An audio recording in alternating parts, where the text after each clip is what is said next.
인천대학교의 역사교육과에 재직 중인 이형우라고 합니다. 이런 자리에 설 수 있게 해주셔서 감사드립니다.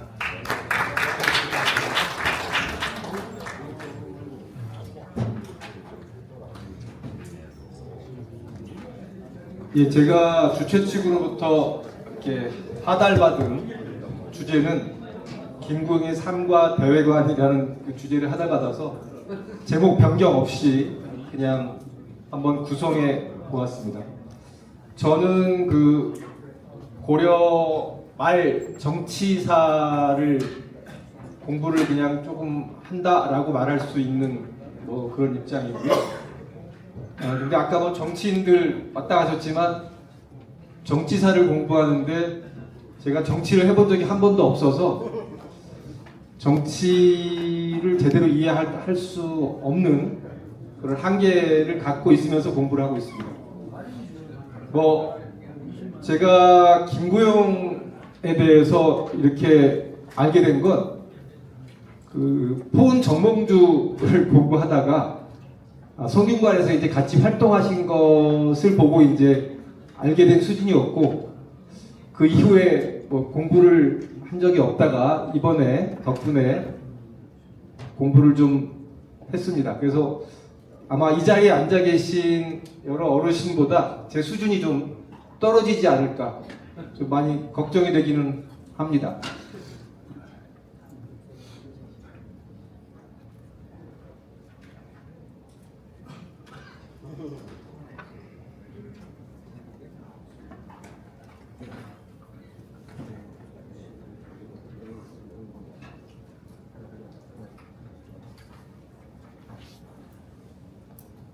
예, 뭐 이렇게 그냥 세 부문으로 나누고요.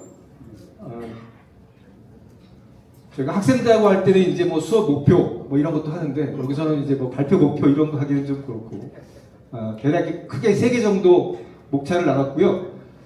김구영, 청약제 김구영의 집안에 대해서는 여기 계신 분들이 더 잘 알 것 같아서 그냥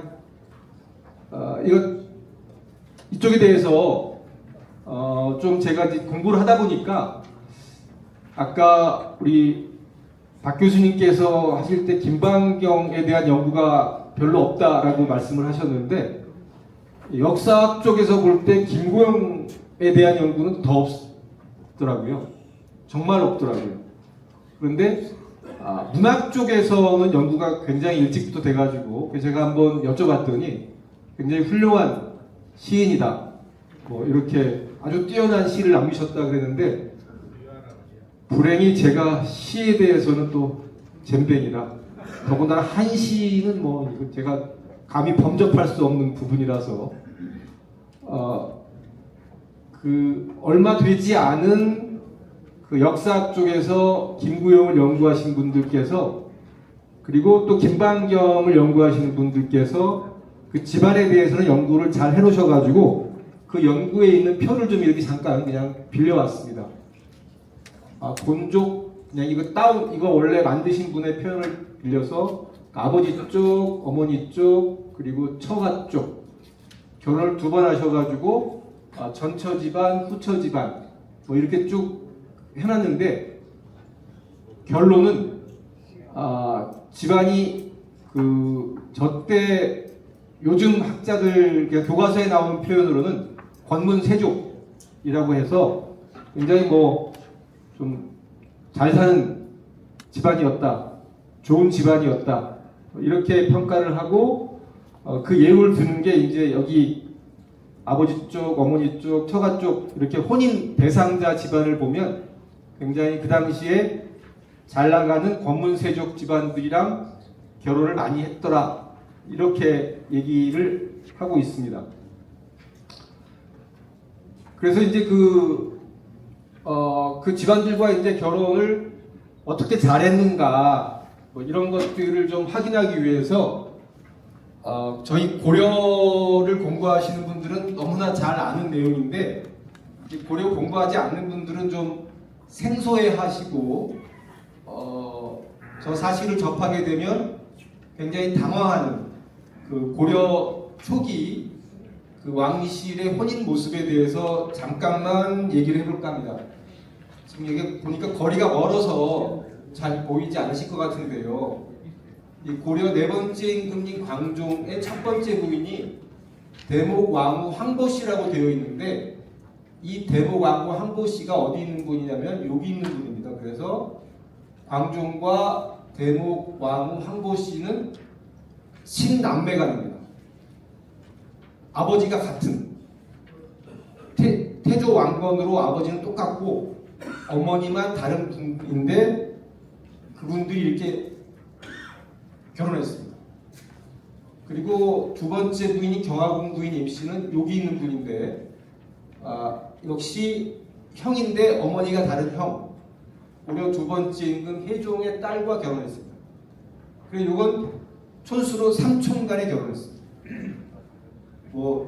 그리고 여기 고려 다섯 번째 임금님 경종 같은 경우에는 헌해왕후 황보씨, 헌정왕후 황보씨 이렇게 있는데요. 여기 있는 분의 딸들입니다. 그래서 이분들끼리는, 이 경종과 이분들끼리는 사촌 남매간입니다. 사촌 남매간이고, 그 다음에 이제 여기 있는 그 헌해왕후 황보씨라는 분이 그 천추태후라고 보통 이제 불리고, 올해 드라마가 올해였든지 작년이었든지가 좀 간감한데, 고려 거란 전쟁 거기에도 나왔던 분이시고요. 근데 이분이 이제 죽이려고 했던 분이 8대 임금 현종이신데요. 이 현종 같은 경우 출생이 굉장히 독특하다, 기구하다 이렇게 얘기할 수가 있는데, 여기 경종 임금님께서 일찍 돌아가셨어요. 왕노릇 별로 못하시고 일찍 돌아가시니까 이분들이 다 과부가 되지 않습니까? 과부가 돼서 이분은 이제 그냥 저희끼리 웃자고 한 말로 결혼하기 전 잘하는 동네 오빠랑 좋아 지내가지고 이제 뭐 아들도 낳고 그랬었는데, 이분은 과부로 지내다가 이제 좋아하는 남자를 만나서 이렇게 사랑을 했는데, 그 사랑하신 분이 이분이에요. 이분. 자기 사촌 오빠랑 결혼했다가 사촌 오빠가 일찍 돌아가시니까 삼촌, 작은아버지 되는 분이랑 사랑을 해가지고 태어나서 태어난 아들이 8대 임금 현종입니다. 그러니까 지금 뭐 좀 약간 당황스러우시겠지만 거의 그냥 여동생하고 결혼하고 조카딸하고 결혼하고 사촌 동생하고 결혼하고 다시 삼촌이랑 결혼하고 이랬습니다. 이게 뭐냐? 고려는 그 초기 왕실은 뭐 이렇게 보는 것처럼 굉장히 극도의 근친혼을 했습니다. 굉장히 극도의 근친혼. 여기 계신 분들이 주로 이제 뭐 안동 예천 쪽에서 오셨으면 이런 거 보시면 욕하시겠죠. 저런 차마 입에 담지 못할 욕을 막 하신 겁니다. 근데 저게 사실이고요. 저런 결혼이 고려 때 계속 이어집니다. 계속. 아까 말씀하신 김반경 어르신 그 무렵 그 이후까지 계속. 그런데 다만 이제 그 결혼할 때 촌수는 좀 멀어지는 경향이 있죠. 근데 계속 근친혼을 합니다. 그러니까 몽골에서 그 사실을 알고 야, 근데 좀 공부 좀 한다며, 유학 좀 한다면서 이게 도대체 말이 되는 거야? 왜 근친혼을 하는 거야? 하지 마. 이러면서 이제 그 세족 아까 말씀하신 쿠빌라이가 성질을 내립니다. 동성끼리 결혼하지 마라. 그러면서 대안을 그럼 제시해야 되겠죠. 뭐 하지 말라고 그러면, 왜냐면 지금까지 쭉 그렇게 해왔는데 하지 마 그러면서 아무런 대안 없이 제시하면 좀 곤란하지 않습니까? 대안을 제시하기를 이렇게 이런 집안들 재상을 지낸 여러 대를 내려오면서 재상을 지낸 집안, 이런 집안들과 결혼하는 건 대안으로 제시한 겁니다. 그러면서 이제 그런 집안들을 좀 이렇게 소개를 했어요. 이렇게 쭉 소개를 했는데 그래서 제가 이제 학생들이랑 이쪽 수업할 때 학생들 보고 이 중에서 너희 집안 있으면 손 들어봐 뭐 이렇게 얘기를 하면서 만약에 있으면 너는 이때부터 무지하게 잘 나간 집안이야 이렇게 얘기를 하죠. 근데 여기에 물론 이 당시에 그 신수는 모든 집안이 들어간 건 아니다라고 이제 학자들은 이야기를 합니다. 그렇지만 이제 망라했다 뭐 이렇게 표현하는데 아까 시작할 때 보여드렸던 표에 있는 그 아버지 쪽 혼인, 어머니 쪽 혼인, 첫 쪽 혼인에 보면 여기에 망라되어 있는 그런 집안들이랑 많이 혼인을 했더라. 이제 그런 얘기를 하고자 길게 설명을 드렸고요. 이건 교과서, 제가 이제 사범대학에 있으니까 교사가 된 애들을 가르치는 쪽에서 애들을 가르치는데 그래서 교과서를 저는 굉장히 중요시하게 생각할 수밖에 없습니다. 근데 이제 지금 이런 그림이 나오는 교과서는 좀 옛날 교과서인데 대략 이런 그림이 나옵니다. 이 몽골 관련해가지고 지금으로서는 뭐 상상도 할 수 없는 넓은 영토를 몽골이 가지고 있었고요. 그런 몽골이지만 망하죠. 이 몽골이 망하고 새로운 나라인 명이 들어서는 그 시기에 이제 활동한 게 김구용이다. 이렇게 얘기 드리겠습니다. 아까 김방경 같은 경우에는 이 시대에 활동을 하셨던 거고요. 고려사 김구용전이 막 분량이 한 이 정도 되더라고요. 그렇게 많은 편은 아닌 것 같습니다. 많은 편은 아닌 것 같지만 내용은 알차게 들어가 있는 것 같고요. 이것도 이제 뭐 제 토론자로 원래 발표자를 해주셔야 되는데 굳이 사양하셔가지고 토론을 해주시는 선생님 뭐 포함해서 이제 여러분이 연보를 다 정리를 잘 해주셨어요. 그래서 이게 쭉 보면 이제 여러 뭐 일들을 겪는데 여기 이렇게 돼 있는 1367년 공민왕 16년에 요거는 이제 청약제 학음집에 나와 있는 내용하고 고려사에 있는 내용을 이제 제가 쭉 비교하면서 그냥 해놓은 건데 고려사에만 요 내용이 있어요.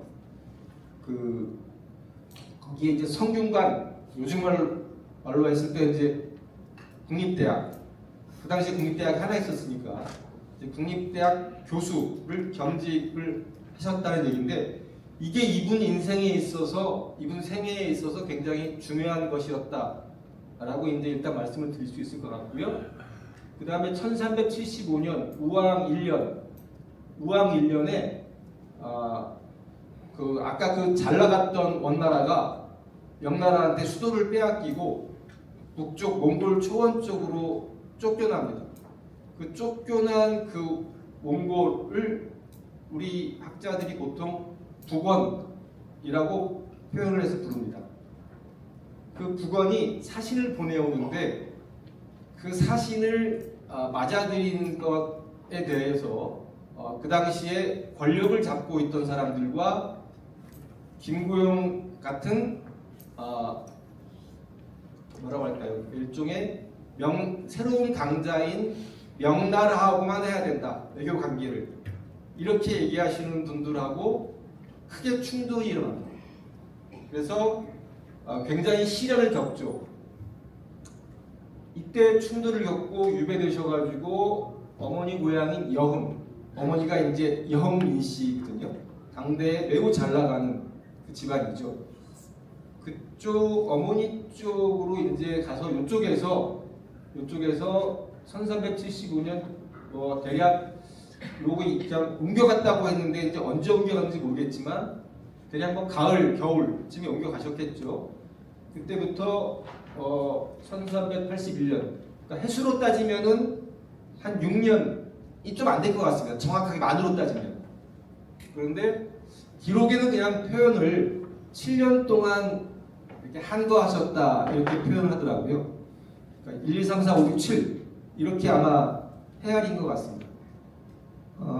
우리가 이렇게 보면은 좋은 거는 횟수로 따지고 나쁜 거는 보통 만으로 따지더라고요. 제가 이제 보려고 같이 계속 하는데 제가 인천에 있으니까 인천 강화가 고려의 수도였었거든요. 아까 김방병도 활동하고 그럴 때 그때 1232년부터 1270년까지인데 우리 고려사 연구하시는 분들은 강화가 고려의 수도로 39년 있었다라고 얘기를 합니다. 만으로 하면 38년인데 일제 강점기는 제가 대학 다닐 때까지만 하더라도 36년으로 배웠거든요.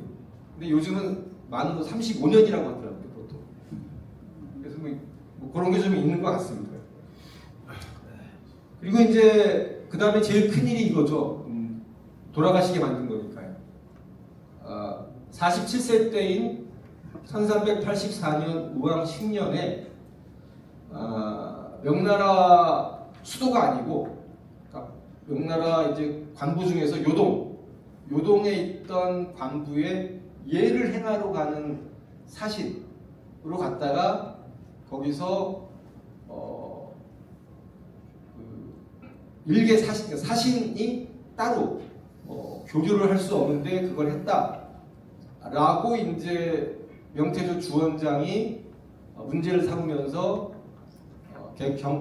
경사, 그러니까 지금 북경 쪽으로 잡혀갔다가 거기서 지금 운남 쪽으로 유배를 가셔서 아마 그 가는 도중쯤에 거의 갔을 무렵에 사망하신 것 같습니다. 돌아가신 것 같습니다. 1월에 사신을 출발했고 7월에 별세를 하셨으니까요. 제가 아까 여기서 저 농담으로 계신 그 선배 교수님이랑 동료 교수님들한테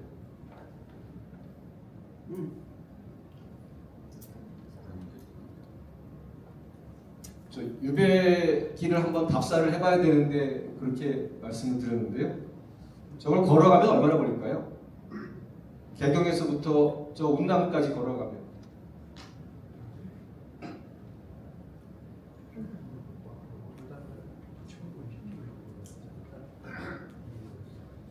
안 걸어보셔서 모르시죠? 저도 모릅니다. 몰라서 AI한테 한번 물어봤어요. AI한테 이때 저게 걸어가면 얼마나 걸릴 것 같아? 물어보니까 베이징에서 저 운남 대리 그쪽까지 대략 한 4개월 걸린다네요. 그리고 요동에서 베이징까지 한 달 반 걸리고요. 근데 이제 개경에서 요동까지 가려면 그것도 아마 한 달 걸릴걸요. 천천히 간다고 치면 뛰어가지는 않으셨을 거니까요. 그래서 이제 굉장히 이 사신길이 좀 힘들지 이제 유배길이 힘들지 않으셨을까 그런 생각을 한번 해봤습니다.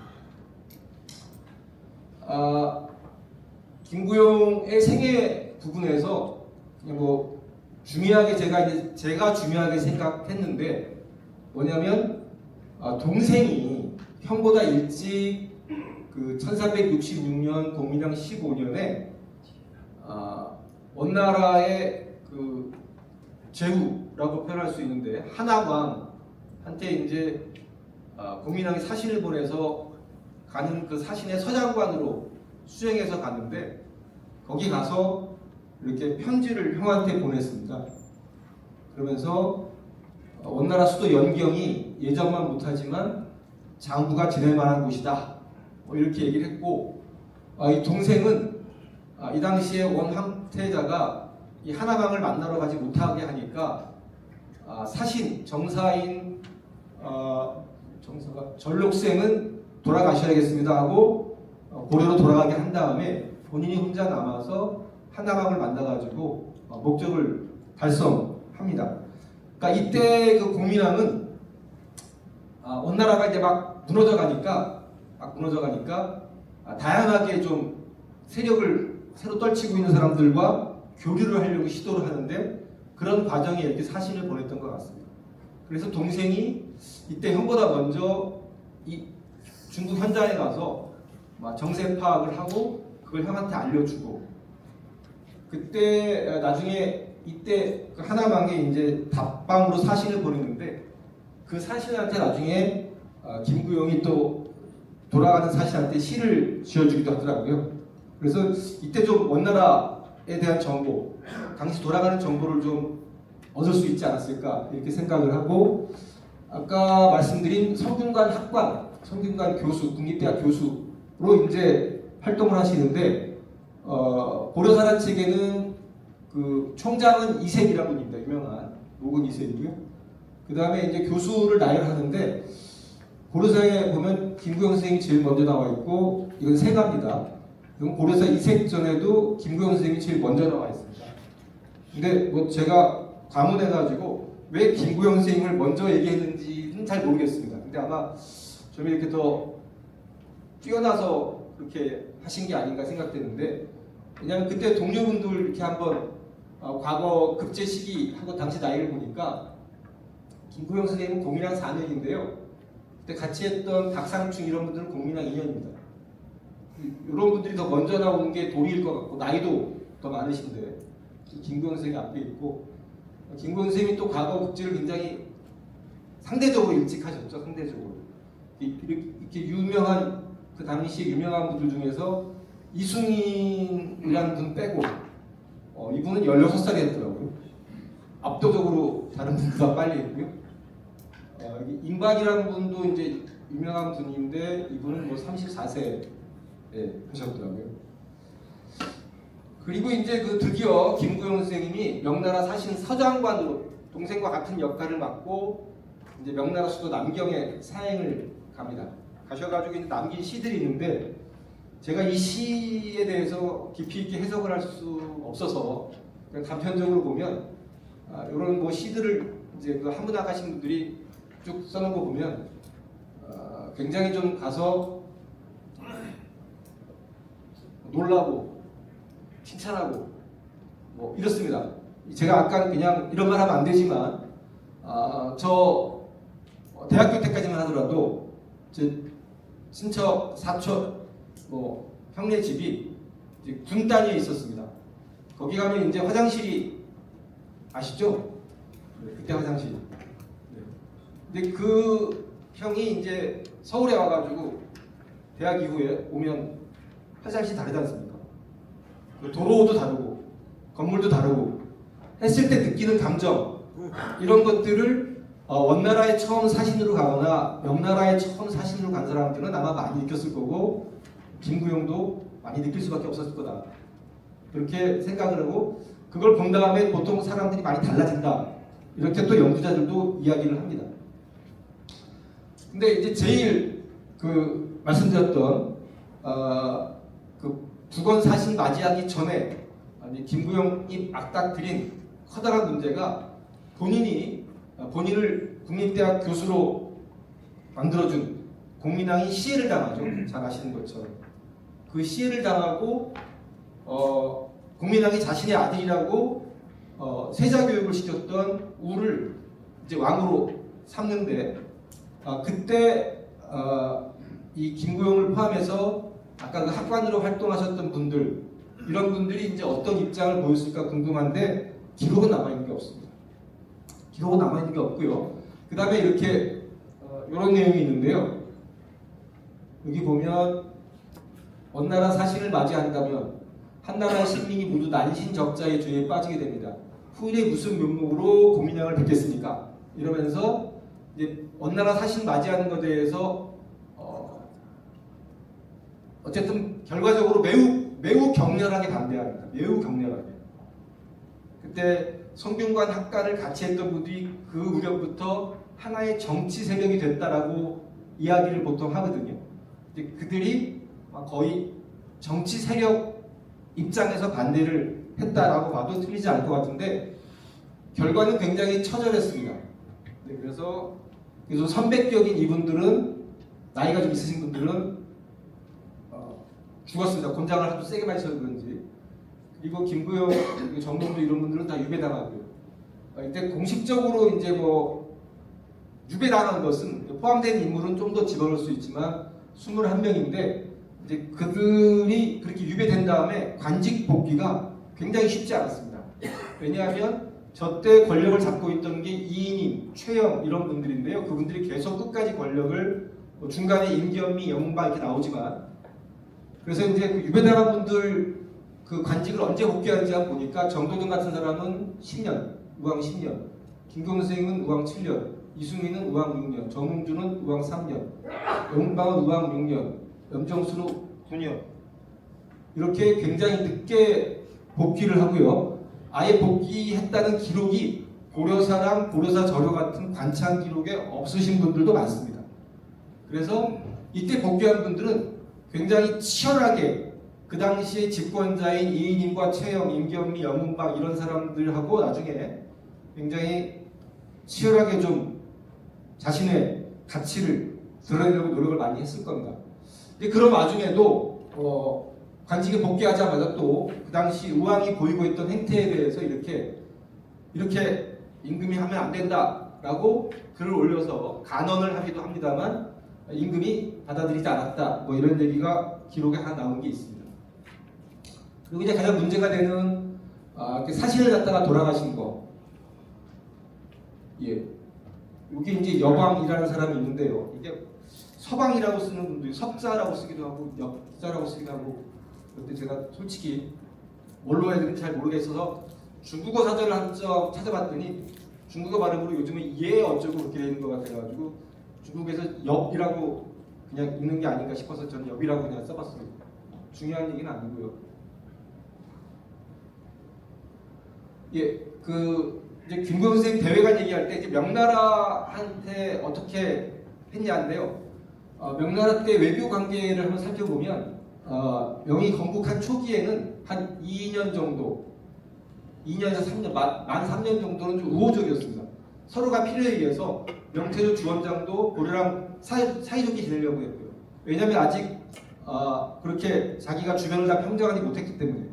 근데 지금의 그 요양 그쪽을 자기가 어느 정도 확보한 다음부터는 이제 고려한테 굉장히 고압적으로 변합니다. 그리고 공인왕 21년부터는 관계가 이제 악화됩니다. 악화되는 이유는 원나라 장수 중에 한 명이 나하추 나가추 이렇게 부르는데요.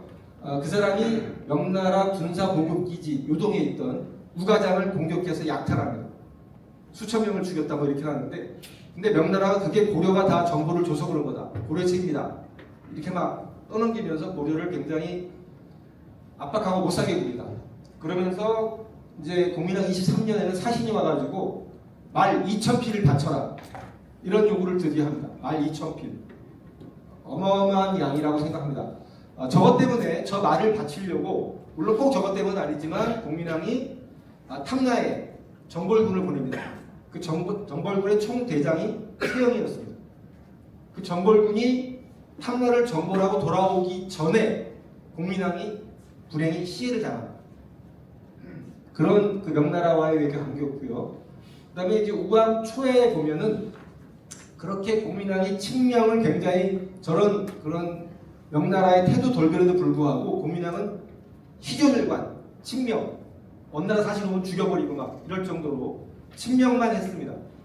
그러면 아까 북원 사실을 맞아들이는 것을 반대했던 이임이나 최영 같은 사람들은 명나라하고 원나라에 대한 태도가 어땠을까?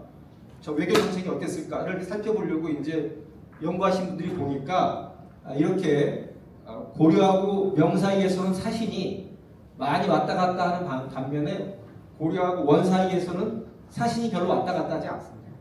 그래서 이때 권력을 잡았던 사람들도 사실은 양다리 걸치기, 뭐 쉬운 말로 하면 그걸 하긴 하지만 명나라가 주고 원은 그냥 우리의 외교 정책을 유지하는 데 좀 도움을 받기 위한 뭐 그런 정도가 아니었을까 생각을 하고, 근데 그럼에도 불구하고 명나라가 무지하게 말도 안 되는 요구를 합니다. 그게 이제 공물이에요, 공물. 그 공물을 무지무지하게 요구를 하는데 1년에 말 1,000필씩 바치라고 막 그래가지고 우왕 6년 8월에 이렇게 얘기를 하고요. 그러다가 우왕 9년에 정리해서 다시 요구를 합니다. 앞에 너네가 미처 바치지 않았던 세금을 정리해 줄게. 그러면서 말 5,000필, 그리고 금 500근, 은 5만 양, 호 5,000필 이렇게 바치라고 해요. 요거로부터 2달 뒤에 김구영 선생님이 이제 행례사로 10년 1월에 유동에 갔던 거고요. 이것은 이제 그 뒤에 가신 이후에 계속 이렇게 해서 이때까지 우왕 10년 10월 이때는 다 불행히도 김구영 선생님 돌아가신 다음에 3개월 뒤인데 그때 5,000피를 다 보냅니다. 그 사이에 4,000피를 보내고요. 제가 그래서 이 당시 이제 외교 정책을 어떻게 하는 게 고려 입장에서 좋았을까를 생각을 해보기 위해서 저 김구영 선생님이 활동하던 시기에 형세도를 한번 보려고 저 혼자 능력이 안 돼서 막 도움을 요청했는데요. 이거 원나라 형세도, 명나라 형세도 이렇게 있지만 불행히 명과 원이 같이 있는 형세도를 공식적인 자료에서 못 찾았고 이건 약간 좀 비공식적인 검색하다 보니까 나왔는데 이게 이제 두권이라고 얘는 그렸고요. 약간 그림이 틀린 것 같은데 제가 그림을 따로 그릴 재주가 없어서 대략 이걸 뭘 제가 말씀드리고 싶냐면 고려가 있었을 때 명이 있었고 두권이 꽤 큰 영향력을 가지고 있었습니다. 그래서 저 당시에 외교 정책을 어떻게 하는 게 좋았을까 뭐 이런 거를 생각을 해봤고요. 요거는 그냥 그 발표문에는 없는데 이 명나라 태조 주원장이 속된 말로 하면 거의 트럼프 같은 존재였다고 저는 생각을 합니다. 지 마음대로였습니다. 지 마음대로. 사실은 그냥 구려하고 안 보낸 게 많아요. 그래서 이런 분 같은 경우에 보면 거의 한 3년 뒤에 돌아오고요. 여기도 거의 2년 뒤에 돌아옵니다.